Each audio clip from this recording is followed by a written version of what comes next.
باب نمبر 12 سنت نبوی کو مضبوطی سے تھامے رکھنا۔ فصل نمبر 1 حضور صلی اللہ علیہ وآلہ وسلم کی سنت مطہرہ کو مضبوطی سے تھامے رکھنے کا بیان۔ حدیث نمبر 800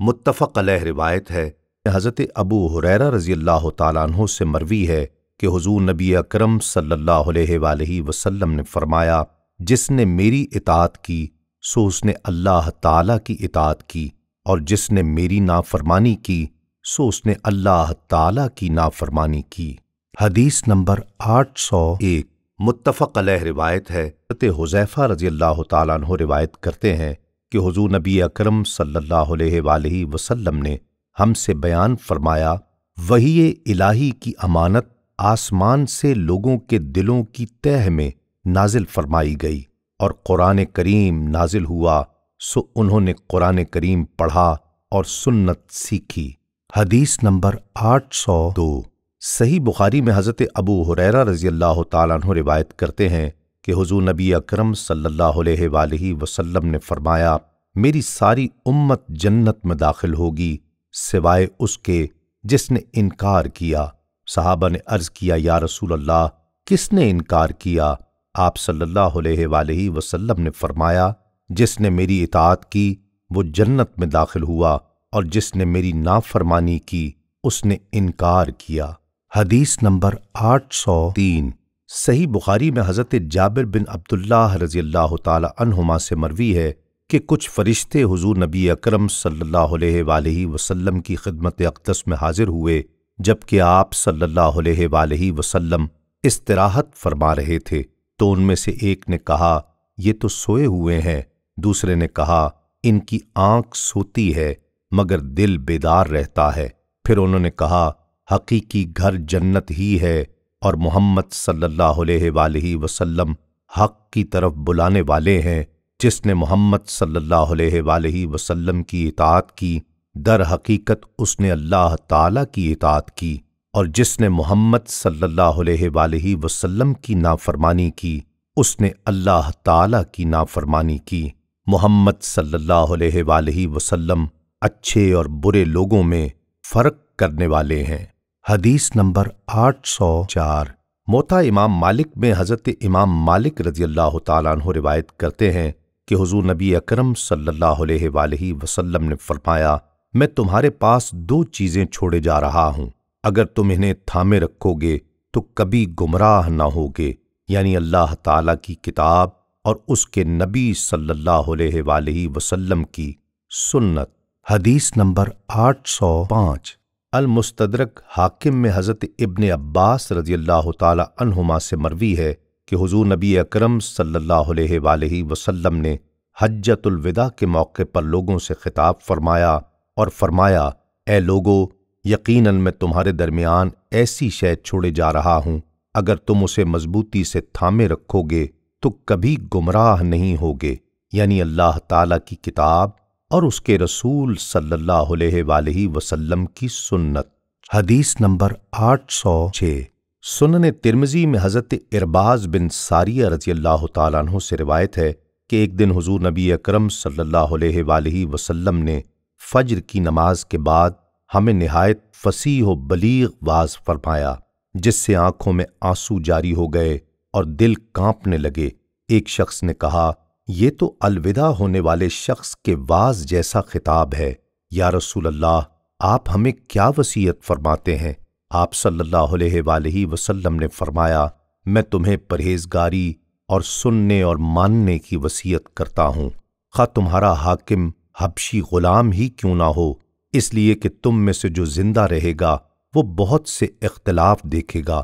خبردار، شریعت کے خلاف نئی باتوں سے بچنا، کیونکہ یہ گمراہی کا راستہ ہے۔ لہٰذا تم میں سے جو یہ زمانہ پائے تو وہ میری اور میرے ہدایت یافتہ خلفائے راشدین کی سنت کو لازم پکڑے۔ تم لوگ میری سنت کو دانتوں سے مضبوطی سے پکڑ لینا، یعنی اس پر سختی سے کار بند رہنا۔ حدیث نمبر 807 صحیح بخاری میں حضرت ابن عون رضی اللہ تعالیٰ عنہ کا قول ہے کہ 3 چیزیں میں اپنے لیے اور اپنے بھائی کے لیے پسند کرتا ہوں۔ ایک یہ، وہ اس سنت کو سیکھیں اور اس کے متعلق سوال کریں، دوسرا قرآن کریم کہ اسے سمجھیں اور اس کے متعلق پوچھیں، تیسرا یہ کہ بھلائی کے سوا لوگوں سے کنارہ کش رہیں۔ حدیث نمبر 808 امام طبرانی روایت کرتے ہیں، حضرت ابو ہریرہ رضی اللہ تعالیٰ عنہ سے مروی ہے کہ حضور نبی اکرم صلی اللہ علیہ وآلہ وسلم نے فرمایا، میری سنت کو اس وقت مضبوطی سے تھامے رکھنے والے کے لیے جبکہ میری امت فساد میں مبتلا ہو گئی شہید کے برابر ثواب ہے۔ اور امام ابو نعیم کی روایت میں ہے کہ حضرت ابن فارس رضی اللہ تعالی عنہ نے حضور نبی اکرم صلی اللہ علیہ وآلہ وسلم سے اسی طرح روایت کی، اور اس میں آپ صلی اللہ علیہ وآلہ وسلم نے فرمایا تو اس کے لیے 100 شہیدوں کے برابر ثواب ہے۔ حدیث نمبر 809 امام دیلمی روایت کرتے ہیں، حضرت ابو ہریرہ رضی اللہ تعالیٰ عنہ حضور نبی اکرم صلی اللہ علیہ وآلہ وسلم سے روایت کرتے ہیں کہ آپ صلی اللہ علیہ وآلہ وسلم نے فرمایا، تمہارے پاس میری طرف منسوب شدہ مختلف احادیث پہنچیں گی، سو جو تمہارے پاس قرآن پاک اور میری سنت کے موافق پہنچے تو جان لو کہ وہ میری طرف سے ہی ہے، اور جو تمہارے پاس قرآن پاک اور میری سنت سے متصادم قول پہنچے تو جان لو کہ وہ میری طرف سے نہیں ہے۔ باب نمبر 12 فصل نمبر 2 بری بدعت سے بچتے رہنے کا بیان۔ حدیث نمبر 810 اور حدیث نمبر 811 متفق علیہ روایت ہے، حضرت عائشہ رضی اللہ تعالی عنہا روایت کرتی ہیں کہ حضور نبی اکرم صلی اللہ علیہ وآلہ وسلم نے فرمایا، جو ہمارے اس دین میں کوئی ایسی نئی بات پیدا کرے جو اس میں نہ ہو تو وہ رد ہے۔ بخاری اور مسلم کی ایک روایت میں ہے، جو کوئی ایسا کام کرے جس کے متعلق ہمارا حکم نہ ہو تو وہ مردود ہے۔ حدیث نمبر 812 صحیح مسلم میں حضرت جابر بن عبداللہ رضی اللہ تعالی عنہما روایت کرتے ہیں کہ حضور نبی اکرم صلی اللہ علیہ وآلہ وسلم جب خطبہ دیتے تو آپ صلی اللہ علیہ وآلہ وسلم کی چشمان مقدس سرخ ہو جاتی، آواز بلند ہوتی اور جلال زیادہ ہو جاتا، اور یوں لگتا جیسے آپ کسی ایسے لشکر سے ڈرا رہے ہوں جو صبح و شام میں حملہ کرنے والا ہو، اور فرماتے، میں اور قیامت ان 2 انگلیوں کی طرح ساتھ ساتھ بھیجے گئے ہیں۔ پھر آپ صلی اللہ علیہ وآلہ وسلم انگشت شہادت اور درمیانی انگلی کو ملاتے اور حمد و ثنا کے بعد فرماتے، یاد رکھو بہترین بات اللہ تعالیٰ کی کتاب ہے، اور بہترین سیرت محمد مصطفیٰ کی سیرت ہے، اور بدترین کام عبادت کے نئے طریقے نکالنا ہے، اور عبادت کا ہر نیا طریقہ گمراہی ہے۔ پھر فرماتے، ہر مومن کی جان پر تصرف کا سب سے زیادہ حقدار میں ہوں، جس شخص نے مال چھوڑا وہ اس کے وارثوں کا ہے، اور جس نے قرض یا اہل و عیال کو چھوڑا وہ میرے ذمہ ہے۔ حدیث نمبر 813 متفق علیہ روایت ہے، حضرت عبداللہ بن عباس رضی اللہ تعالی عنہما سے مروی ہے کہ حضور نبی اکرم صلی اللہ علیہ وآلہ وسلم نے ایک روز خطبہ دیتے ہوئے فرمایا،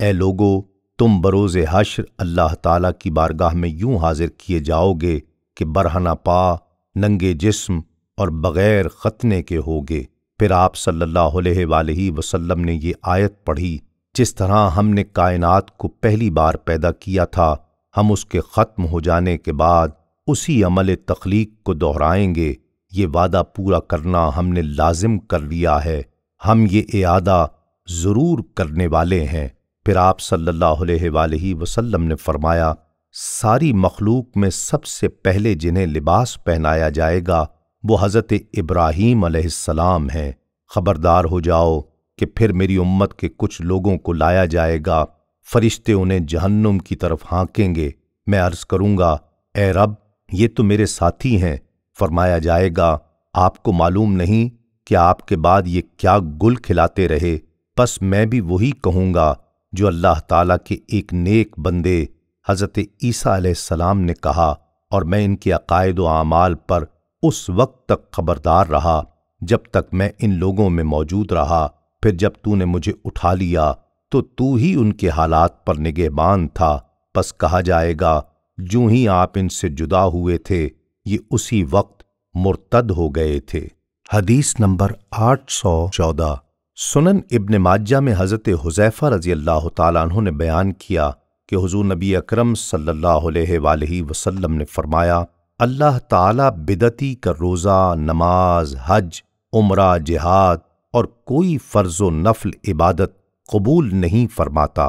وہ اسلام سے یوں خارج ہو جاتا ہے جیسے آٹے سے بال خارج ہو جاتا ہے۔ اور امام ابن ماجہ اور امام ابن ابی عاصم نے کتاب السنہ میں حضرت عبداللہ بن عباس رضی اللہ تعالی عنہما کی روایت بیان کی۔ ان کے الفاظ یہ ہیں، حضور نبی اکرم صلی اللہ علیہ وآلہ وسلم نے فرمایا، اللہ تعالی نے کسی بدعتی کے عمل کو قبول کرنے سے انکار کر دیا ہے جب تک کہ وہ بدعت چھوڑ نہ دے۔ اور ایک روایت میں حضرت انس بن مالک رضی اللہ تعالیٰ عنہ نے بیان کیا کہ حضور نبی اکرم صلی اللہ علیہ وآلہ وسلم نے فرمایا، بے شک اللہ تعالی کسی بدعتی کی توبہ قبول نہیں فرماتا جب تک کہ وہ اس ارتکاب بدعت سے باز نہیں آ جاتا۔ باب نمبر 12،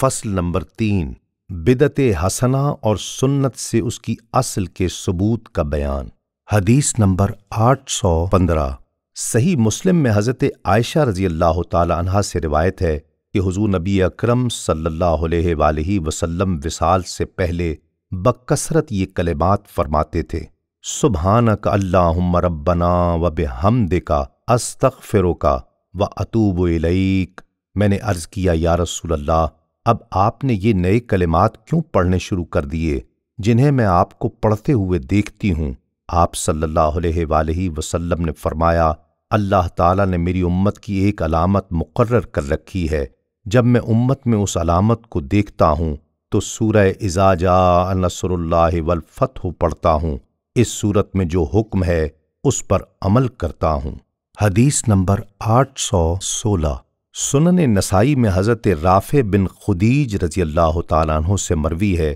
کہ صحابہ کرام جب حضور نبی اکرم صلی اللہ علیہ وآلہ وسلم کے گرد جمع ہوتے اور آپ صلی اللہ علیہ وآلہ وسلم مجلس ختم ہونے کے بعد اٹھنے لگتے تو فرماتے، اے اللہ، تیرے لیے ہی پاکی ہے اور تیرے لیے ہی تمام تعریفیں ہیں۔ میں گواہی دیتا ہوں کہ تیرے سوا کوئی معبود نہیں، میں تجھ سے مغفرت طلب کرتا ہوں اور تیری طرف ہی رجوع کرتا ہوں، خواہ میں نے کوئی برا عمل کیا ہے یا اپنے اوپر ظلم کیا ہے، پس تو مجھے بخش دے، یقیناً تیرے سوا کوئی بھی گناہ معاف نہیں کر سکتا۔ تو ہم نے عرض کیا، یا رسول اللہ، آپ نے یہ نئے کلمات پڑھے ہیں؟ فرمایا، ہاں، ابھی میرے پاس جبرائیل آئے تھے اور مجھ سے کہا، اے محمد مصطفیٰ، یہ الفاظ مجالس کا کفارہ ہیں۔ حدیث نمبر 817۔ متفق علیہ روایت ہے، حضرت مجاہد رضی اللہ تعالیٰ عنہ سے روایت ہے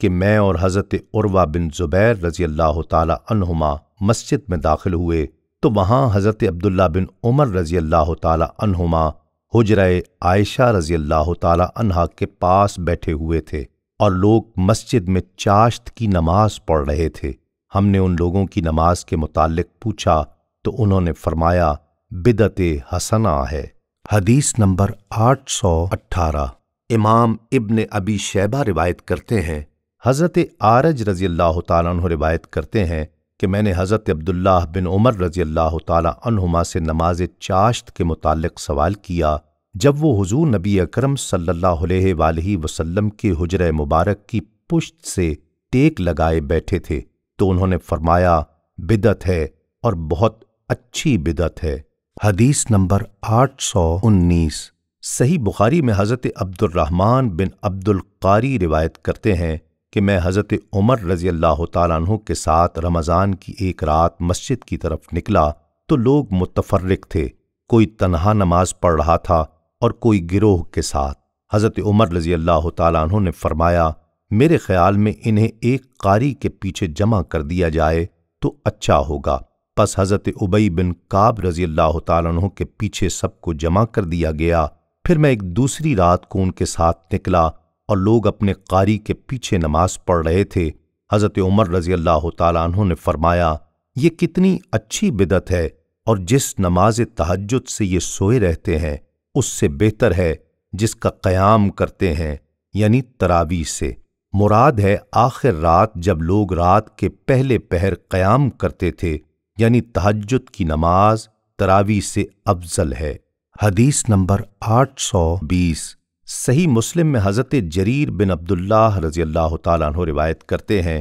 کہ حضور نبی اکرم صلی اللہ علیہ وآلہ وسلم نے فرمایا، جو شخص اسلام میں کسی نیک کام کی بنیاد ڈالے تو اس کے لیے اس کے اپنے اعمال کا بھی ثواب ہے، اور جو لوگ اس کے بعد اس پر عمل کریں گے ان کا ثواب بھی ہے، بغیر اس کے کہ ان کے ثواب میں کوئی کمی کی جائے۔ اور جس نے اسلام میں کسی بری بات کی ابتدا کی تو اس پر اس کے اپنے عمل کا بھی گناہ ہے، اور جو لوگ اس کے بعد اس پر عمل کریں گے اس پر ان کا گناہ بھی ہے، بغیر اس کے کہ ان کے گناہ میں کچھ کمی ہو۔ حدیث نمبر 821 صحیح مسلم میں حضرت ابو ہریرہ رضی اللہ تعالیٰ عنہ سے روایت ہے کہ حضور نبی اکرم صلی اللہ علیہ وآلہ وسلم نے فرمایا، جس نے ہدایت کی طرف بلایا اس کے لیے اس راستے پر چلنے والوں کی مثل ثواب ہے، اور ان کے ثواب میں سے کچھ بھی کم نہ ہوگا، اور جس نے گناہ کی دعوت دی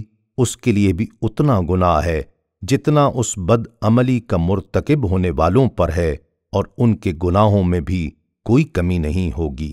حدیث نمبر 822 سنن ترمذی میں حضرت جریر بن عبداللہ رضی اللہ تعالیٰ عنہ سے روایت ہے کہ حضور نبی اکرم صلی اللہ علیہ وآلہ وسلم نے فرمایا، جس نے کوئی اچھا طریقہ جاری کیا پھر اس پر عمل کیا گیا تو اس کے لیے اپنا ثواب بھی ہے، اور اسے عمل کرنے والوں کے برابر ثواب بھی ملے گا، جبکہ ان کے ثواب میں کوئی کمی بھی نہ ہوگی۔ اور جس نے کوئی برا طریقہ جاری کیا پھر وہ طریقہ اپنایا گیا تو اس کے لیے اپنا گناہ بھی ہے، اور ان لوگوں کے گناہ کے برابر بھی جو اس پر عمل پیرا ہوئے، بغیر اس کے کہ ان کے گناہوں میں کچھ کمی ہو۔ حدیث نمبر 823 سنن ترمذی میں حضرت بلال بن حارث رضی اللہ تعالیٰ عنہ سے مروی ہے کہ حضور نبی اکرم صلی اللہ علیہ وآلہ وسلم نے فرمایا، جس نے میرے بعد کوئی ایسی سنت زندہ کی جو مردہ ہو چکی تھی